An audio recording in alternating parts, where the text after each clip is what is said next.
Ramogi TV. Erokamano George Bati kuom miwa lipot mong'ith kowuok e kaunti ma Migori.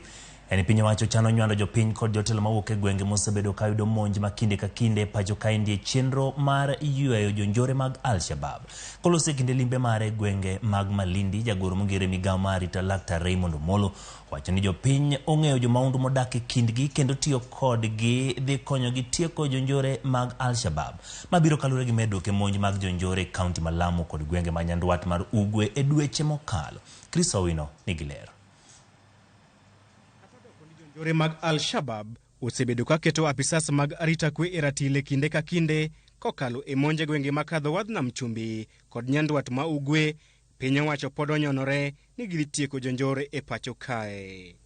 Ka oloso e gwenge mag Malindi, jagoro mongirore e Migao mar arita Dr. Raymond Omolo oyango chenro mar nywando jopiny kod jotelo mawuok e gwenge makamago e okenge mag kedo kod jonjore. Kuna mikakati mingi tumeweka kushughulikia hiyo swala ya ugaidi.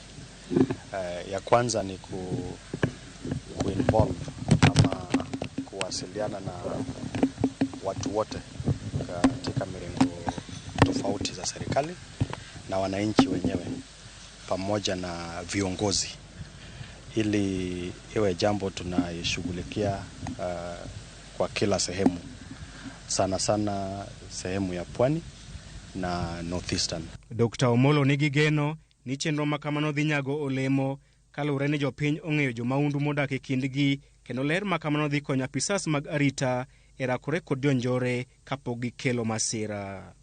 Wenyeji ndio pata tabu zaidi ya kila mtu, na hao mara mingi wao wanajua ni nani anaishi wapi na nani anafanya biashara gani na ni nani pengine anachochea raia. So tukifanya kazi kwa pamoja itakuwa rahisi kushughulikia mambo ya ugaidi.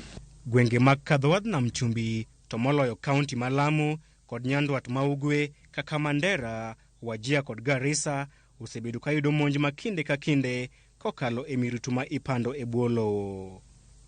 E komachielo, jatend Migao mar arita Profesa Kithure Kindiki onyiso komiti mar od bura mochung'ne riwo oganda ni en adier ni dhoudi moko ma pacho kae nigi kwan mathoth mag jotich e bad Migao mar obila mag jela kipimo kod dhoudi mamoko.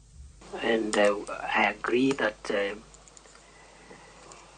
our correctional services and the prisons fall short of the constitutional requirements on several fronts in terms of inclusivity, diversity, etc. Kindiki osingo mar kelo lokruok e bad Migao mar obila mag jela mar neno ni dhoudi duto ma pacho kae oyudo thuolo maromre e chenro mag miyo ji tich.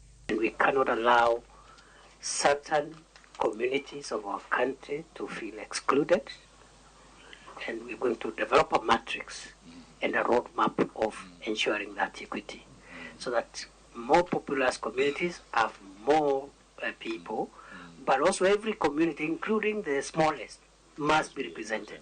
Mabiro bang' jood bura golo ywak margi e wi weche mag akwede mag dhoudi magi wacho ni ogoyo tach e wi bad Migao mar obila mag jela. Chris Owino, Ramogi TV, Nairobi.